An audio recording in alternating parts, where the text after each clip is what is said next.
And if this is your first time giving your mind a little love, I have a few goodies for you.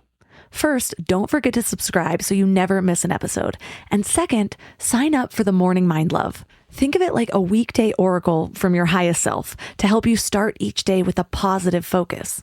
Plus, you'll get 2 gifts absolutely free: a 30-minute binaural meditation and 30 days of journaling prompts to help you remember who you truly are.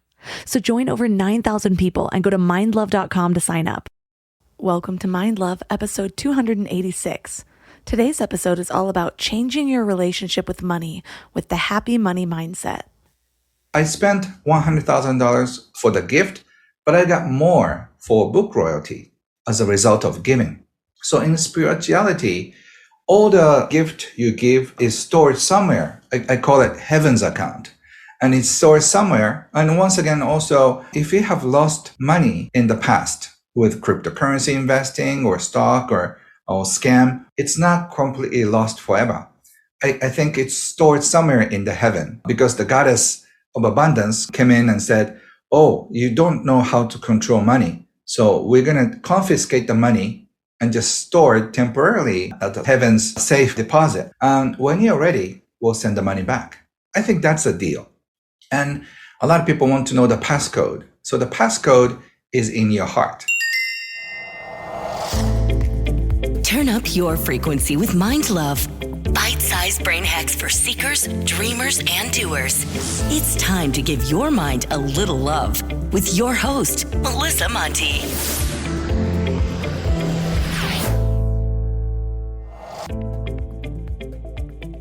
If this is your first time giving your mind a little love, don't forget to hit the subscribe button. Mind love is a habit, and the more you give your mind that love and intention, the better you'll feel about yourself and your life. Plus, it's really a win-win because more subscribers means Mind Love attracts even more amazing guests to bring you their wisdom. So don't forget to subscribe. Today, I would love to share a review from Clary Belly, who says, "A must listen. This show is so real and authentic. The stories are so inspirational, raw, and refreshing. I love the insights and the content on here. 10 out of 10. Well, thank you so much. I loved receiving this all the way from the Philippines. It just blesses my heart that there's people listening all around the world. So thank you for taking the time to leave this review. What emotions come up when you think about money? What about when you think of your particular money situation? For a lot of people, money is a source of negative feelings like fear, stress, and anger. And because of this, finances can break apart relationships and even ruin lives. But in reality, money is just a number on a piece of paper. It's also an illusion in a way. It's a social construct that we've all agreed to. We've decided that it has value, to exchange goods and services, to be a measure of wealth. But it also holds power over our emotional states. We tie our financial situations directly to our social status, which influences our self-worth and our self-esteem. Money has become an obsession for people, whether you have it or not. Most people are either consumed with accumulating as much as possible, or it's the center of their stress and their conflicts. And it all comes down to our relationships with money. Some people have a healthy relationship with money, understanding its value and using it as a tool to achieve their goals. They budget their money, they save for the future, and use credit responsibly. And other people, I'd say most people, have a negative relationship with money, viewing it as a source of stress or constantly striving for more without a clear plan on how to use it wisely, which can lead to overspending, debt, and financial instability. And this relationship usually stems from our upbringings, the things we heard about money, how we learned or didn't learn about it. I don't think I've ever had the best relationship with money. My husband and I talk about it a lot because we had different financial experiences as children, but came out with some similarities in mindset. He grew up hearing things like, "That's going to cost money that we don't have," and "We can't afford that," quite often. His family was rich in love and land, but he perceived that they were financially poor. I grew up pretty typical middle class. My stepdad had a good job. My mom stayed at home. And yeah, I heard "we can't afford that" a number of times. And even knowing that we were comfortable enough, I remember feeling panic. Like, what does it mean if we can't afford something? How will we buy food? Is there no more money left? But overall, I think if we could go back and choose, we both wished that we would have learned more about building wealth, things like investing or passive income. So it's one of the things that we are determined to master. Things like finding ways to make our money work for us so that it actually grows instead of just putting it in an account at a 1% interest rate so that big banks can loan it out to everyone else and they profit off of it. The whole system is screwed. But the only way that we can pass down a better mindset to our kids is if we first transform our own. Shane and I have noticed that our mindsets around money will have an almost immediate impact on our financial situations. There have been times that we've both been really stressed, but we've come together to help each other just get into a better mental state, and then immediately a payment will come through. It's kind of wild, but that's the way life seems to work in general. I wake up in a bad mood and immediately stub my toe. Or I get mad at another driver on the road, and then 4 more slow drivers will suddenly appear. I believe that we encounter, or you could even say, create situations that will keep us in the emotional state or the vibrational frequency that we're already in. So when we apply this to money, the worse we feel about it, chances are, the worse our situations will become. But there's the catch-22. How do you feel good about money when it's a source of struggle? Well, that's what we're talking about today. Our guest is Ken Honda. He's a best-selling self-development author in Japan, with book sales surpassing 7 million copies since 2001. And his latest book is called Happy Money, The Japanese Art of Making Peace with Your Money. So 3 key things we will learn are how to uncover our own personal meanings around money and why it's important, the truth behind the myth of scarcity, and how to transform your financial mindset even when it stresses you out. I used to be one of those people who had grand plans for a big healthy meal every Sunday night, and I'd make these elaborate meal plans, buy all the ingredients, and then Wednesday would roll around and I'd be staring at that wilted spinach, ordering takeout again. Shopping, planning, and cooking food really can be simple and stress-free, and that's why I love Hungry Root. Hungry Root takes stress out of mealtime by filling your cart with personalized picks and planning your week of meals, getting smarter with every order. With over 15,000 recipes to choose from each week, many ready in just 15 minutes or less, it's so perfect for those nights when you have no energy left. What I love most is their smart cart technology. It actually learns what I like and what I will actually cook. So no more buying ingredients for recipes that I'll never make. Everything that shows up, I actually use. They screen out over 200 additives, including high fructose corn syrup and artificial sweeteners, only high quality meat and seafood with no hormones or antibiotics, and they carry brands like Vital Farms and Ithaca Hummus that I already trust. The time I've gotten back has been incredible. Instead of spending Sunday meal planning, I'm doing things that actually matter to me. Take advantage of this exclusive offer. For a limited time, get 40% off your first box, plus get a free item in every box for life. Go to hungryroot.com/mindlove and use code MINDLOVE. That's hungryroot.com/mindlove, code MINDLOVE, to get 40% off your first box and a free item of your choice for life. hungryroot.com/mindlove, code MINDLOVE.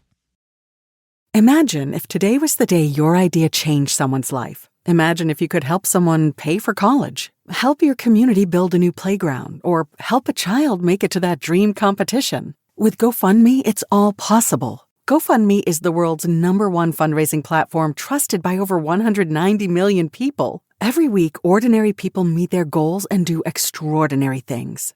Your ideas matter. GoFundMe isn't just for emergencies. Want to raise money for your kid's soccer team or raise funds for a small business, a creative project, or event?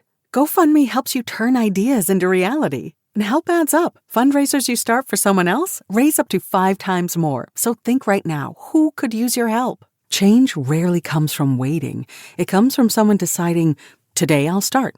Don't wait for someone else to bring change. Today, start your fundraiser in just minutes at GoFundMe.com. That's GoFundMe.com to start your fundraiser. GoFundMe.com. This is a commercial message brought to you by GoFundMe.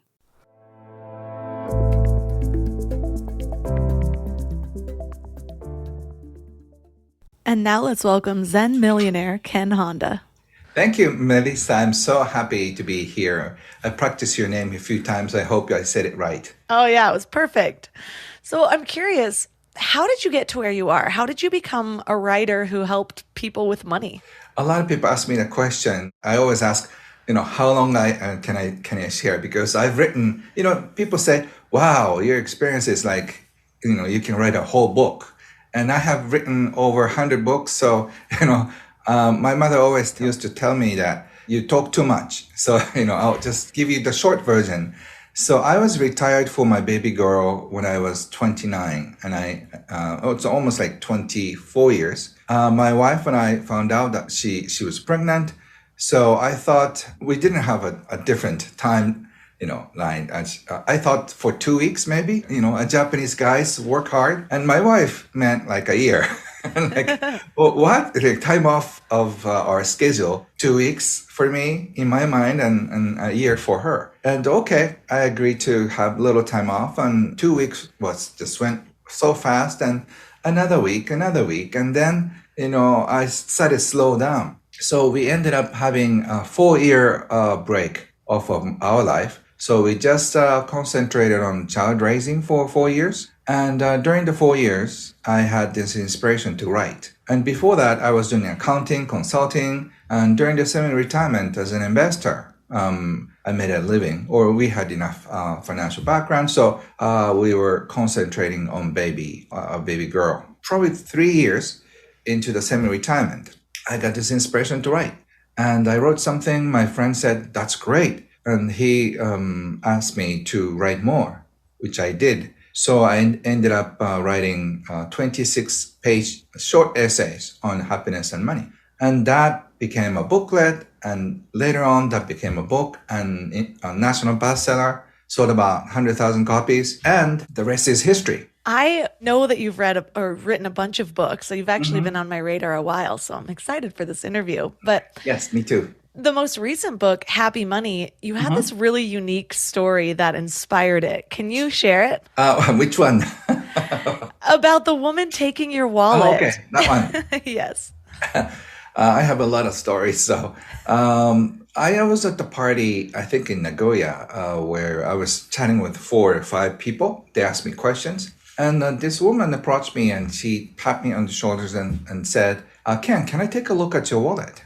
And at the time, people were interested in celebrities' wallet. I wouldn't you be interested in Justin Bieber's wallet, Mariah Carey?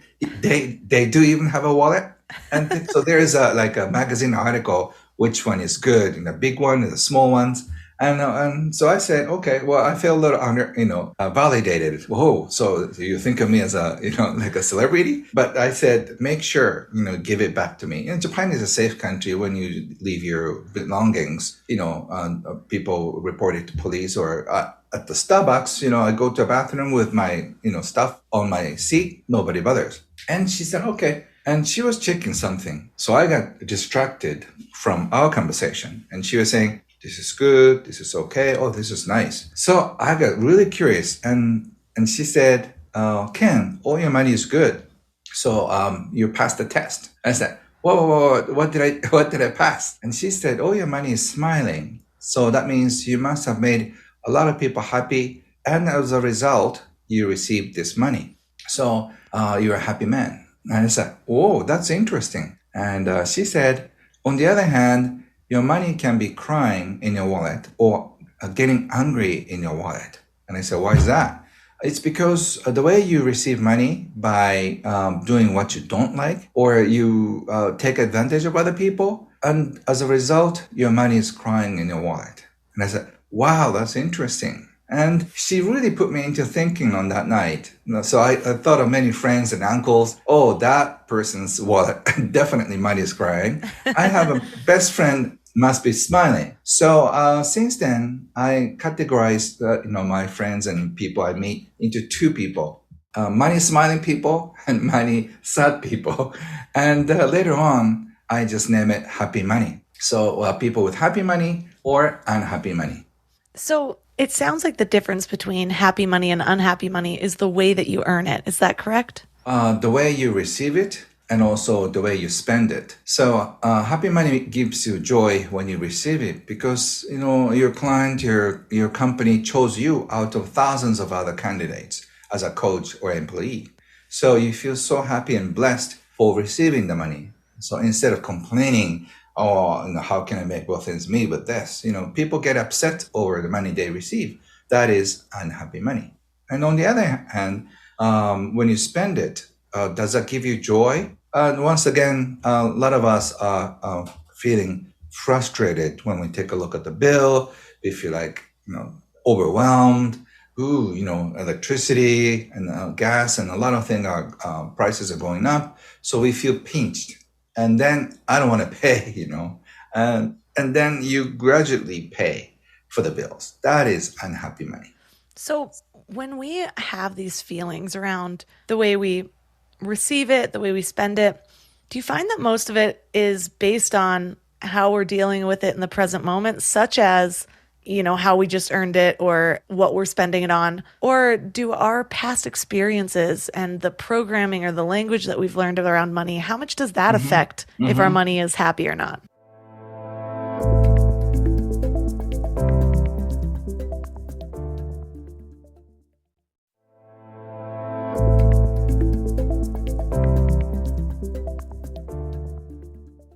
Our past experiences and the programming or the language that we've learned around money, how much does that affect if our money is happy or not? Yeah, great, Melissa. You're asking me great questions. Thank you. That's exactly the point. Have you ever had this experience like you're feeling so good about shopping, and the second you thought of like, oh, this is great. I worked so hard. So for a Christmas present for your partner and for yourself, this is worth it. And at the exact time of payment, your mom, who passed away a few years ago, is telling you that's too expensive. Like, are you worth it? And then, mom, you passed away. Don't tell me what to do or what not to do. So our programming definitely influences us. At the same time, we can have this option, the choice at the present moment. But our life is not that simple. As much as we want to choose our path, at the same time, we're being heckled and told from the back. Could be your grandparents who are saying like, during the Depression time, we had a hard time, so I think you should save your money. So it's not your voice. It could be grandparents' voice through your parents. So by the time you're born, your grandparents may not be there, but still the programming in the 1930s, back then, almost like 90 years ago, passed on through your parents. Yeah, I was already hearing voices as you were explaining that. Yes, although I think sometimes exactly. mine's my husband. He's a little bit more of a stickler. I'm the spender. He's the saver, which is a nice good little combination. balance. But one of the questions that you ask people early on is what money means to them. Why is that question important? What does it uncover? So my favorite question is, if money was a person, who would it be? Would that be a fun, exciting person, or would that be a scary, like assassin type of people? It depends on your financial situation and also emotional situation. Because if you are a happy person, happy money people, money is very friendly and also very forgiving, generous, and the money will be right there when you need it. And if you go to hospital, he or she will be right there. And then if you want to go on a vacation, she or he will say, like Expedia, got it. And then all the details are taken care of. But if you're an unhappy money person, that person may be quiet, intimidating, mean, cold, not friendly. So when you think of doing something, he or she will tell you, no, you're not worth it. We don't have that kind of money. So you're being bossed around and at least not treated nice. The most important thing for your daily happiness is how you interact with money. So that's why I teach happy money concept. And you don't have to become a millionaire or billionaire to have a happy money flow in your life. That makes sense. But one of the things that's difficult for people who have less money is when it comes to this idea of giving, and as much as the soul aspect of self wants to give and give and give, and it's like, well, I only have a choice to give this or to pay my bills with it, especially if they're living paycheck to paycheck. And so how do you get around this idea, or how do you change your concept of money when so often the people that have the negative feelings around it might be in fight or flight? It might be in this survival mode, because I know that when our brains are in survival mode, it's almost hard to access those deeper, happy emotions. Yeah, so for those of you who are struggling with money, you have to go beyond the survival level for yourself and for your family. Otherwise, you can't even breathe. I understand that financial situation can choke you and can put somebody to death. When they think of money, they might have a heart attack, right? So I have a collection of stories. Like one of my participants' aunt got a heart attack when she opened the bill. That's how money have an impact on people. So I can really feel the struggle that to make both ends meet. But that could give you also the inspiration to get out of that unpleasant situation. To do that, the financial problem is only two things: you make too little or you spend too much. And I think for people who are struggling financially, they're doing both. For example, they don't have the right job. In other words, they're in the wrong place. And also, because of stress, they buy like stupid things. Wealthy people don't shop too much because they're already content, so they don't go to a dollar shop to get like 30 different things. But if you have a financial problem, those are the ones who buy something that they don't even use. So you have to take a look at the finance from emotional perspective. The reason why you're getting paid less is that your job is not the right fit for you. So you have to be at the right place where you can appreciate yourself, you can have all the people appreciate you. So you have to take advantage of your gifts. You have to do what you're good at. A lot of people who are struggling financially, they're doing what that anybody can do. So you have to do something that you can take advantage of your gifts. So those jobs are paying you more, and then your self-image will go up. And then you get another job. And maybe you start your own business, or you're getting paid more by doing what you love. So you have to be at the job that you are good at and also what you love. And once you're in the right place, you're going to shine. And then your clients will love you, your boss will love you, your colleagues will respect you. If you're in the situation, the whole thing will shift. So you have to get out of the place that you don't deserve.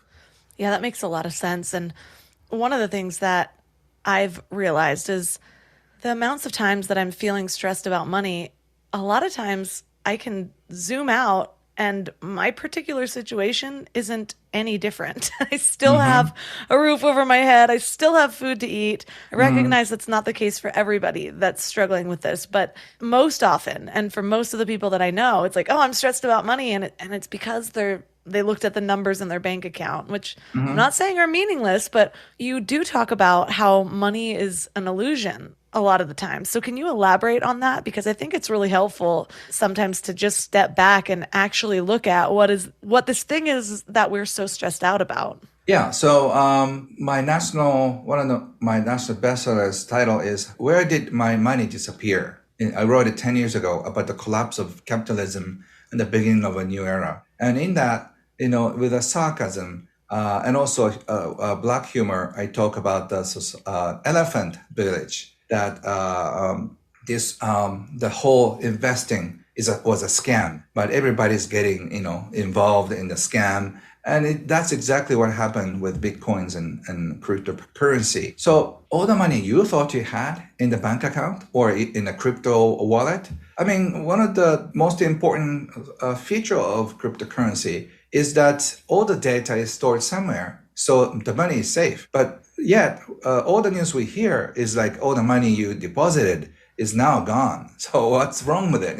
If you're deposited and recorded somewhere, it has to be safe. But the whole scam, at least for the past 10 years, is cryptocurrency related. So all the money you think you had in your bank account is not there, because that money, right after you received on the bank account, is already loaned to China, and they're building something, big building that not finished yet. And all the money that you deposited is gone to Greece or Africa, 2 seconds after you just punch in the numbers. So all the money you think you have is gone actually. And tomorrow you may be able to withdraw some money or just, you can transfer the money digitally, but you never know. So we are going to experience some kind of a crash.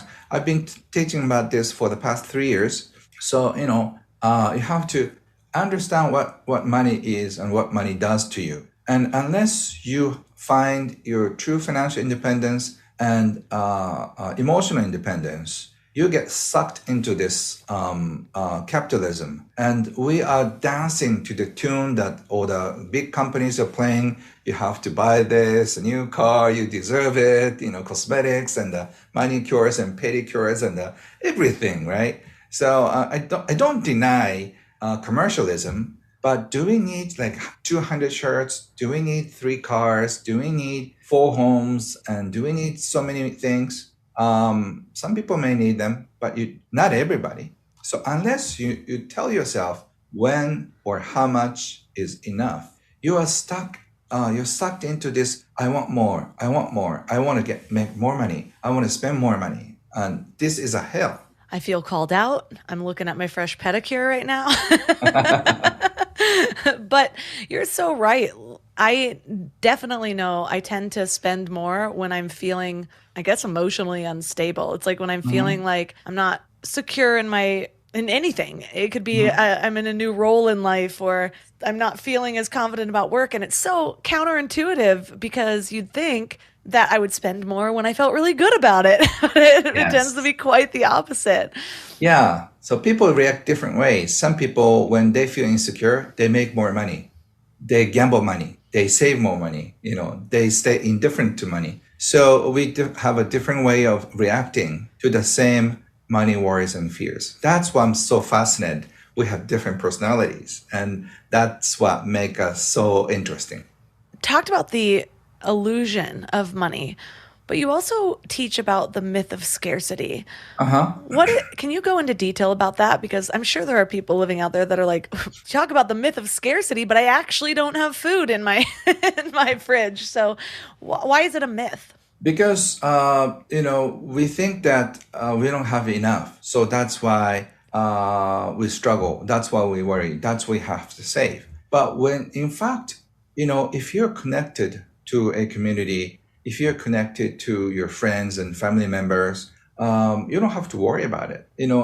I feel a little sorry for Western culture people because they're so separated from one another. Like money taboos. I just came back from the world tour, so I really enjoy talking with, say, Finnish people and Swedish and German, English and American and Australian and Chinese.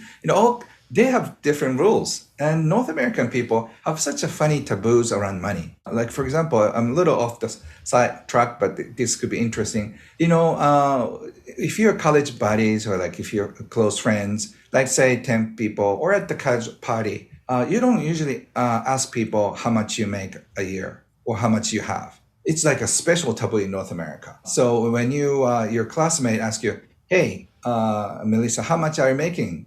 Like how much did you make last year? That could be a very rude question, right? And that could really just put people off. And that could be very embarrassing questions. So money is so much taboo in North America.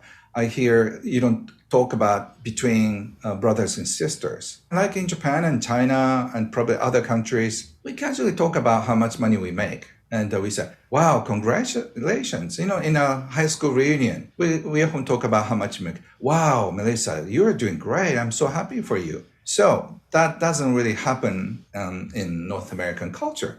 I'm not just saying that's right or wrong. You could, make them faint when you just directly ask you how much money. But the funny thing is, the same taboo is in Japan about sexual issues. We don't talk about sexual issues as open as North American culture. So if Japanese businessmen are trying to feint you with, how much money you make, you can ask him, how's your sexual life? And then he's going to faint. So it's the same cultural thing. But going back to where we started. So we are believing that bank account is the only security. But I think even in North America, look at Latin people. They are connected. If they have no money, their relatives, uncles, or niece are going to help you.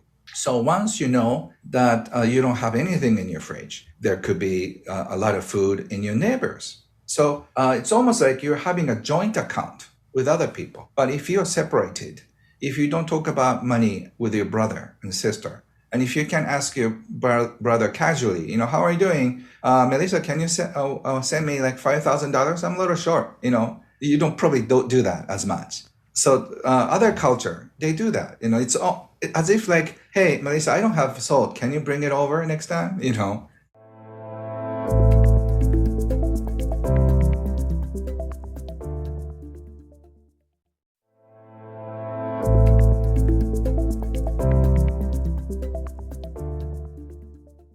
I am reminded of a story when I was working for a startup. I randomly happened to come across a document that had everybody's salaries on it. And I don't have a lot of taboos. I'll talk about anything. I don't feel uncomfortable when people bring up the weirdest topics. And so I always have to remind myself, other people feel uncomfortable about this. Because if it were up to me, I would just talk about money.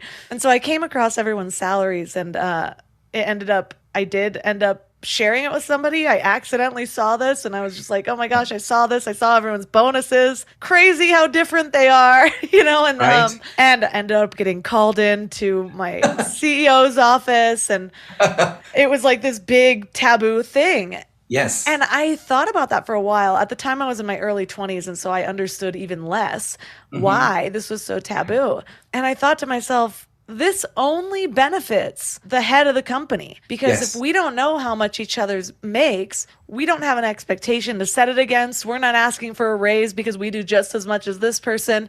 He can basically come to each of us individually and sort of drill into our self-worth and be like, well, Melissa doesn't expect to earn more than this, so she doesn't even realize she's making half of what everyone else is. Right.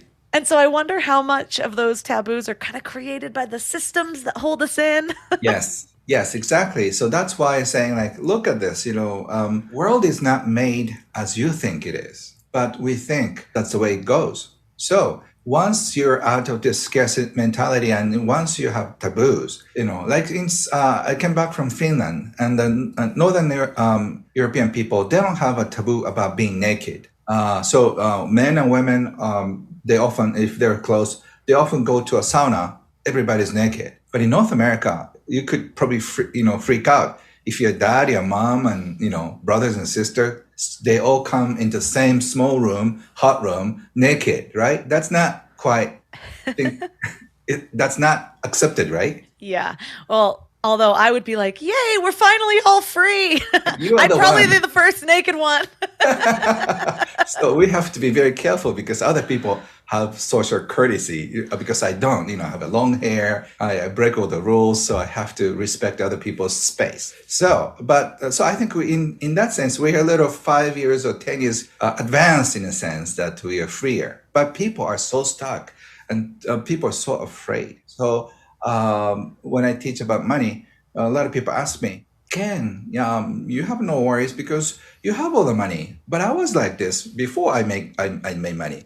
Money come in so smoothly because I don't have that kind of block. And going back to the scarcity mentality, the reason why I'm not afraid of going bankrupt is, number one, I don't have any debt. But even though I run out of money, I have so many friends and family members who are going to make sure that I won't fall. So I feel protected. So even if I lose everything, I can start writing a book called Joy of Bankruptcy, 8 Steps to Recovery, stuff like that. Or I can just send in my list and say, hi, from Ken Honda. I'm just fresh out of bankruptcy.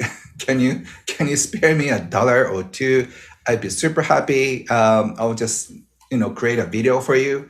So send me in something, and then probably I can generate enough money so my family can live on for a while. So that's why I'm not worried. But if you're separated from your parents, family members, and friends, and if you have nobody that you count on, you can lean on, it's scary. So your relationships are super more and more important than the numbers in your bank account. Which is so ironic because we tend to place more value on that earning of the money. Just as a culture, most Uh-huh. culture, a lot of cultures are about, we spend all this time in our businesses trying to build wealth, whatever, and we sometimes do it at the detriment to our Mm-hmm. relationships. I think that's one of the things that's changing a lot for me, just reaching my late 30s, starting a family. All of Mm-hmm. a sudden I'm hyper aware of those connections that I have. And I am fortunate too. I have a lot of people that I could fall back on if I really needed it. I don't think as many people where I could just reach out and ask for money for no reason. But if I was really struggling, Yeah. then Uh-huh. yeah. And I think that's important to realize because I notice that sometimes in my body's reacting to a stress as though like this new venture's not going to work. I'm going to lose all my money. I'm going to end up homeless and I'm going to die. And really it's like, wait, why am I panicking like that? Where it's like the worst case scenario is maybe I'll have to move. Maybe I'll even have to move in with my mom, which Mm-hmm. would be pretty terrible, honestly. That gives me heart Mm-hmm. palpitations, but or my grandma or somewhere. I'd have somewhere to go and figuring out. Tim Ferriss used to have an exercise about basically thinking about the worst case scenario, and it's counterintuitive to what a lot of people think, where it's like, oh, visualize the best case scenario. But sometimes really playing out that worst case scenario, you realize it's not quite as bad as your nervous system is acting Mm-hmm. like it is. Mm-hmm. Yeah, so I think we are so worried and fight or flight mode because our survival is tied with money. Like 300 years ago, all of us are farmers, so we used to grow our own food. So food is right there. But after we moved into the city and started working in a factory, everything costs something, like the food and the rent and the water. So I think and our survival were strongly tied in our mind. That's why we are so scared that one day we may run out of money, and it goes deeper than what it really is. We talked about how we have these different relationships with money, and Hmm. sometimes mine might be completely different than the rest of society. Hmm. And that's fine. It's the society I live in. I do kind of have to just respect people's comfort levels. But what if it's a closer relationship? Like it's between two partners and they have very different ways of communicating. Maybe one wants to communicate, the other one doesn't. One Yes. has more fear around money, the other one doesn't. How do you come together and make that an effective or productive conversation or relationship without pushing one too far? I think in relationships, everything is negotiable and everything could be taboo. I've done a lot of family and couple counseling with money. And what's interesting is that when they started their relationship, they're attracted to the opposite side characters. The spender and money maker. They are like, instantly attracted to one another. Because from the spender perspective, money maker are the solution. Wow, thank you. You're making a lot of money. Now, if I get married to you, I get to spend a lot of money. And so from a moneymaker's perspective, these men or women are so attractive because they know how to enjoy life. These guys or women, they are focused on money making, so they don't know how to enjoy life. So they are instantly attracted. But after 5 years, that's when they come to my counseling. They're complaining about the problems, but they are the exact reasons why they got together. So moneymakers, they have to slow down and appreciate to enjoy with the spender people. And the spender people need to appreciate the moneymaker people. So by having a mutual respect and an understanding, you can just stay as a couple. But with anything else, like sexual issues, people want to have more. The other one may be saying like, "Oh, have enough," So it's the same thing. Like you have to really meet in the center between the two. So unless you can do that, you cannot have a fulfilling relationship. So of course, the other one, this person wants to talk, the other one wants to avoid the topic. because they feel like they're inferior, or they're not satisfying the other partner. So it brings a lot of shame, guilt, overjoy. So all kinds of emotions with money, on the sexual issues too. So unless you're willing to face it and heal the feelings together, you will just be in hell. So I think that's exactly the reasons why there are these negative feelings, because after healing these negative beliefs and feelings between the two, you have a stronger bonds, and also your life will be more fulfilled. So I think negative healings are good, and money pulls out the best and the worst in you. I hope it's good news for you. Yeah, I haven't covered a lot about my money beliefs just being in a relationship, and so has my husband. And it's interesting looking back on just the way both of us were raised. He grew up, I think we both consider ourselves wealthy, just in that we had amazing families and support. And my family was just middle class, but we had a nice house. I was never embarrassed of bringing people over or anything like that. I never really felt like we were strapped, but my parents had a very traditional way of earning money. My stepdad was a police officer. My mom ended up being a stay-at-home mom after I was about 7. And, it was just putting money in savings, earning your money, whatever. There was no real understanding of growing your money in any other ways other than just that standard earning. And so one of the things that we're focused on is understanding what investing looks like, understanding how to make passive income, understanding these routes of entrepreneurship. And then my husband grew up where they didn't have a lot of financial resources. They had a lot of land, and so he felt very just privileged with what he could do, especially given that he's so athletic. But there was a lot of word choices about like how we can't afford that, and money doesn't grow on trees and things like that. And so now that we're having kids, we're trying to be very intentional and cognizant about the way we speak about money, because we can see, I know how he was raised, he knows how I was raised, and we can see it coming out in our own habits and things like that. And so what are some of the things that you have found are really important when you're teaching children about money so that they grow up to have that more happy relationship with money rather than the feelings of fear and scarcity?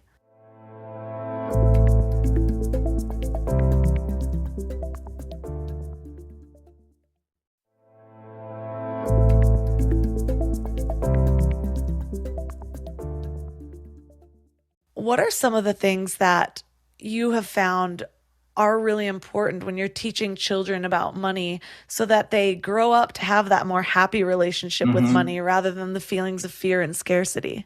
I forgot to mention one thing. When the couple sit down and then talk about money, it's almost, I feel like I'm talking to husband's parents, and also this other one's parents too. So like I'm talking with 6 people. So because we have a different way of living. So it's amazing how we can come together and start having. It's almost like our own country. So like you are the princess from your parents' kingdom, and your husband comes from he's a prince who comes from the happy land. And so their constitutions are different. So I suggest, actually, I wrote a book called How to Teach Your Kids Happy Money. And in that book, I wrote about you have to make a constitution on your own because you are starting your own country. Any country can be very different, somewhat like France, US, Japan, like Sweden. There are different countries. Like social welfare, like in Sweden, are pretty well done. So the other day I went to a dentist and had a cleaning up, and the bill, it was $8. And then in North America, it's going to be probably $900, even if you have insurance, right? So because US is operated in a certain belief about money, and like in Germany, Australia, college is free, and if you're making certain money at the age of 30, you have to pay some tuition. And if you're not making that much, you don't have to pay anything. Whereas in North America, you're already in huge debt at the age 20, right? So that's capitalism. So even though we are very similar, France, US, Australia, we have a different rule. So I'm not just in a position of commenting which country is right or wrong, but I'm saying you're starting your own kingdom, Melissa. So you have to sit down with your husband about how you're going to teach. You have enough time, but when your child is about 5 or 6, they're starting to realize about this reality. One time I had a chat with a 6-year-old boy, and I casually asked him, what are you going to get for Christmas? In Japan, we're not Christians, but we celebrate Christmas. So he said, I'm not going to get any Christmas present. Kind of looked sad. And why is that? My mom told me that we are Buddhist. So, if you're Buddhist, we don't get presents. Oh, really? I thought anybody can get a present. And he was saying, my mother also said, we are poor, so we don't get a present. And it really broke my heart. 6-year-old boy, no, he doesn't even know what poor means. But his mother definitely said that. So I had such a hard time dealing with that. That really put me into writing more books. But so you have to be careful with your language. Otherwise, when your child is 8 or 9, your husband says something, and I said, no, Jack, that's wrong, and you start to fight, and your kids get confused. Like, okay, which one should I just listen to? So I guess you really have to come up with your new constitution, and in that, any country have spending plan, right? So like fiscal year, like you need, are you going to give kids allowance money or not, or like what do you want to teach? So you have a lot on the list. Yeah, thankfully we have tools like Instagram and TikTok, and it sounds silly, but I've actually learned a lot of tips that I've then shared with my husband, or he shared with me, where we can source ideas from other people about what sounds good and what doesn't. And Great there's day. been a couple different things that I that I have liked. I saw this one video where the parents were teaching about socialism using Halloween candy. And then I saw another one where they were teaching about taxes and the way they taught about taxes, because that was hard. When I've got my first job and I'm like, oh, I make this much an hour, and I'm like calculating it in my head, and then my paycheck comes and it's like 2/3 of what I thought I was going to make. And I saw this one family, they give allowance, but then the first thing they do is they collect the taxes, and the tax goes into a fund, and at the end of every month they decide as a family how they're going to use it, but it has to be something like in 3 categories, and they rotate through it, like something that's really needed for the house, but like every certain months it can actually be used towards something fun like a vacation or something like that. And so you can actually get this idea of saving it up and contributing to the greater good. I thought that was really unique. But we have discussed that, like I said before, we really want to bring in the idea of building wealth in ways that aren't just the standard ways, especially since my husband and I are both entrepreneurs. And so that's something that we didn't have growing up, but we've learned a lot. And so it's definitely something that we plan to pass down. And I have a good feeling that you guys are going to figure out, the best plan for your kids. So, kids who have thoughtful parents are blessed ones. But unfortunately, most of us weren't, encouraged to learn about money, or we're just stepped down and scolded. So that's what the reality is. So I hope a lot of more conscious parents will be born. So that's another reason why I need to write more books on and how to raise your kids in a happy money way. And it's like a new operating system, and it's totally different from regular ones. Regular teaching. Don't waste money, and then and work hard, and those work ethics are great, but it's sort of obsolete, So you have to come up with a new plan. So it's interesting. It's so chaotic about money. How to deal with money? There are like 20 different ways to deal with it, and so it's different. I'm not saying once again what is right or what is wrong. Which one are you going to install and start operating on its own? So you have to choose the right software. Yeah, I'm gonna choose the software of banking on you to write a children's series within the next like 4 years. That'd be good timing for our family. All right. But Thank you. Thank you for the order. yeah, I'll just put that in the Kickstarter campaign for you. But we've talked about how so many of our problems are actually sort of a mindset issue. I felt I felt a little called out when you're like, yeah, it's usually people that are spending too much. I'm like, yeah, I can actually think back to all of my money issues, even when I was Uh-huh. like a poor college student. Uh-huh. It was still overspending. I specifically remember being in college and being at the mall, and there was this purse I really wanted. And I actually thought to myself, my bank lets me overdraft $100 so I can afford this purse. Uh-huh. So Uh-huh. I've really had to work up to being a more conscious spender. Mm-hmm. But what about people who actually do not just feel poor, but they don't have the money in their bank account, especially now that prices have been fluctuating so much. Mm-hmm. So many people in my town have been voicing their concern over grocery prices and just Mm-hmm. seeing maybe they had a budget 6 months ago and now that budget's out the window to just afford what Mm-hmm. they were affording before.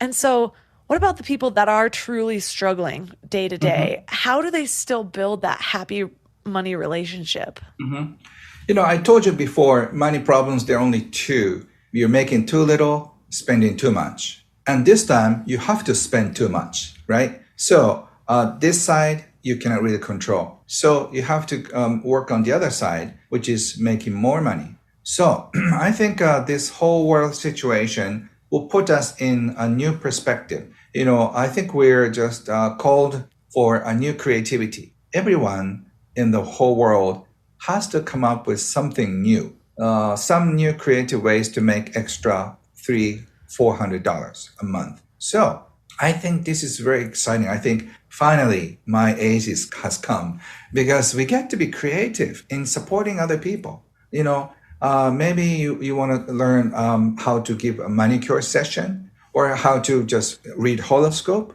nice haircut, makeup may help support the makeup.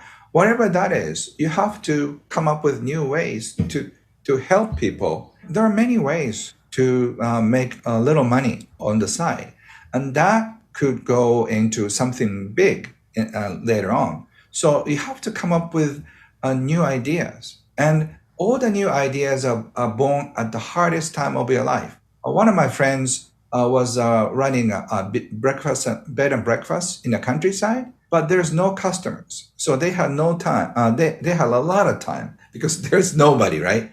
My friend had a lot of time. So she started making something like a crafts, like elephant and stuff. And she displayed it on a reception counter. And very, very few people who stayed in the B&B said, "Oh, that's cute." So everybody was buying something. And then she loved the idea. So she made one room of display for all the crafts she made. So what's funny is that they never visited to stay in the place, but they came to shop her cute crafts. And then second room and the third room, she ended up having the whole entire B&B and turn it into her craft store. And that story didn't end there. So she was asked to do more. So she opened another shop in the city. The second one, the third one, and how many do you think she opened? She ended up having 100 stores nationwide. And after 17 years or something, she sold the whole store to Fortune 500 companies in Japan. And she's happily retired in outside of Tokyo and also Hawaii. And the whole empire started from killing her time. And also she has to make some money because her husband's bed and breakfast was almost at the verge of bankruptcy. So when you have a hard time making both ends meet, that's where you have to be creative. And that would really put you out of misery and start a new life. So I'm not just saying that, anybody can do it, but we have to come up with new ideas. Yeah, I've found that a lot of times it's in those stressful states where we don't have another option that we realize we've always had another option, and like we haven't allowed ourselves to see it because we've just been seeing it through this lens of I can't lose this job or I have to get this job or whatever it is. It reminds me of a conversation I had with my parents when I was first looking into entrepreneurship. One of the first things that I dabbled with was having a travel blog. And my stepdad just could not understand. He's like, well, you still need a job. How are you going to travel all the time and keep a job? And I'm like, no, I can create a job out of this. And it didn't end up being my purposeful thing that I landed on, but it was my first step of really understanding creating a website, creating partnerships, affiliate marketing. Like it got me my foot in the door. And then I started to get more intentional and ask myself the questions that allowed me to uncover the things that were really meaningful to me, the things that I was endlessly curious about. And ultimately, I realized I don't want to share with people where I went on my travels. I just want to travel and come back and work or travel while I'm working, but I don't want to share with people what I'm doing the whole time. And so I asked myself, what am I endlessly curious about? What am I already learning about because I just can't help myself? What do people ask me questions about? And that ended up leading to the idea of mind love and just the power of the mind and how we have more control and options and freedom than we really think we do. And so I think that plays so perfectly with that. But I've also found that maybe it's that I can't see it when I'm in certain states of mind or certain states of stress, but there's also this element of spirituality for me where when I feel really aligned, when I'm doing all of my practices, ideas will come to me, opportunities will flow to me. And so I'm curious what your thoughts are about any sort of spiritual element to money. Yeah, I just finished a 6 months course on spiritual money. So I have all the fascinating stories about how money comes into your life in a very spiritual way. So money is energy, as I stated in the book. Money itself is neutral, but it could carry good energy, bad energy. If you are surrounded by happy energy, your money will have the energy. And then people who receive happy money from you will feel happy. So spiritually too, if you impact people in a deep way, people appreciate you. So the more people you support, the more money you receive. It's as simple as that. So that's why I've been teaching people how to find your gifts and start giving spiritually. And once you start giving who you are and start sharing what you do and who you are, people will appreciate you. This appreciation is energy. So once there is enough people who appreciate you, there is a buildup. For example, I told you that I gave away 100,000 copies of my booklets, and people thought I was crazy because it cost me something like $100,000 US dollars for a gift. People thought it's crazy, but I really enjoyed it. So I gave people about the tips on happiness and abundance. And I got thousands of testimonials and fun comments, feedback from the booklet. And based on that, I came up with a book. So I paid because I spent $100,000 for the gift, but I got more for book royalty as a result of giving. So in spirituality, all the gift you give is stored somewhere. I call it heaven's account, and it's stored somewhere. And once again, also, if you have lost money in the past with cryptocurrency investing or stock or scam, whatever the money you lost, it's not completely lost forever. I think it's stored somewhere in the heaven, because the goddess of abundance came in and said, "Oh, you don't know how to control money, so we're gonna confiscate the money and just store it temporarily at the heaven's safe deposit. And when you're ready, we'll send the money back." I think that's a deal. And a lot of people want to know the passcode. So the passcode is in your heart. And if you start loving yourself, if you start loving other people and start sharing who you are, and then that will be melted, and then the account will be released in the process. So that's why I teach people to do more of what you love, because it's going to melt that ice away, and people can notice you. People will ask you more for cooking and for sharing and mentoring and coaching and counseling or connecting, whatever you're good at. So if you do that more, that will come in as appreciation. So it's a spiritual energy.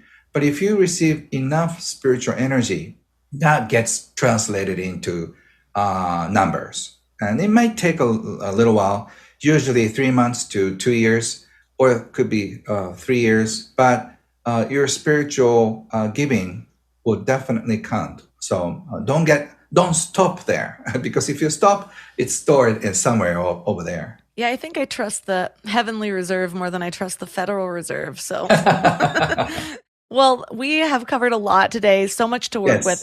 And I'm sure there's a lot of people out there that are just resonating with the ideas about not just overspending, but that emotion that really comes with our spending habits, our saving habits, and how to transform that. So for listeners that are interested in learning more about you, finding your other books, where is the best place for them to connect?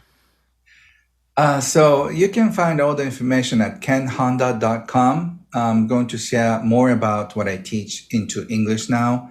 I finally found great volunteers, like 20 people. So we're going to translate a lot of what I teach. And so, and also I started a community called Arigato Living Community.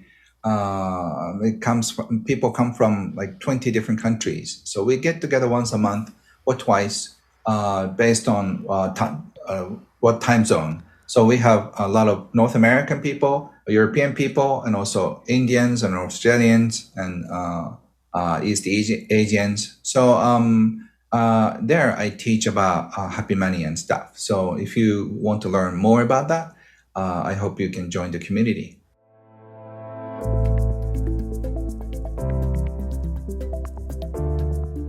All the links for this episode will be at mindlove.com/286.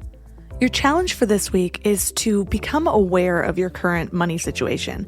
And I don't just mean become aware of your finances. I mean, become aware of the energy that you're carrying around money. When you think of your financial situation, what do you feel? When you think of spending money, how does that make you feel? Do you feel like you have any impulsive behaviors or habits around money? I know I have some of those still that I'm working on, so no judgment. The first step is always awareness. And if that's all you do with the challenge this week, that's good enough, because that awareness is what allows you to tap into your inner wisdom and see the next step of what to do. But you have to be really honest about what you're feeling, what you're thinking when this topic comes to mind. Now, if you want to take it a step further, get practical.